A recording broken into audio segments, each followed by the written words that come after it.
मुंबईत सुरू असलेले जोरदार पावसाचा परिणाम मुंबईतील वाहतूक कोंडीवरही दिसतोय आणि मुंबईच्या पश्चिम द्रुतगती महामार्गावर बोरिवलीकडून वांद्र्याच्या दिशेने जाणाऱ्या मार्गावर मोठ्या प्रमाणावर वाहतूक कोंडी झाल्याचं चित्र आहे। मालाड ते सांताक्रूज दरम्यान वाहनांच्या लांबच लांब रांगा लागल्यात। पश्चिम द्रुतगती मार्गावरील वाहतूक कोंडीचा आढावा आमचे प्रतिनिधी सत्यम सिंह यांनी घेतलाय। मुंबईत आज सकाळपासून सुरू असलेला अधूनमधून जोरदार पावसामुळे पश्चिम द्रुतगती महामार्गावर मोठी वाहतूक कोंडी पाहायला मिळत आहे। आपण आहोत सध्या विलेपार्ला परिसरात। या ठिकाणी आपण पश्चिम द्रुतगती महामार्गावर पाहिलं तर वाहनांच्या लांबच लांब रांगा पाहायला मिळत आहेत। खरं तरी बोरिवलीकडून वांद्रेच्या दिशेने येणारा जो साऊथ बॉन्ड आहे, या बॉन्डवर आपण पाहिलं तर सांताक्रूज पासून आहे तर थेट मालाडपर्यंत मोठी वाहतूक कोंडी निर्माण झाली आहे। खरं तर मालाड ते सांताक्रूज अर्धा तासाचा प्रवास आहे, ते आता वाहन चालकांना या वाहतूक कोंडीमुळे आहेत 1.5 ते 2 तासामध्ये प्रवास करावा लागत आहे।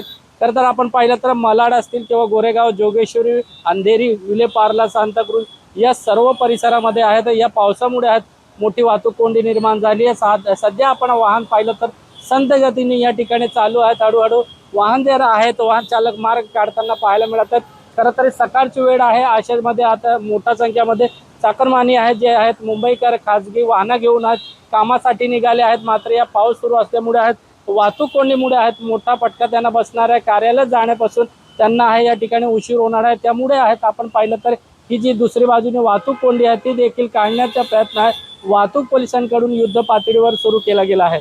कॅमेरामॅन मोहनचा सत्यम सिंह, एबीपी माझा, मुंबई। एबीपी माझा, उघडा डोळे बघा नीट।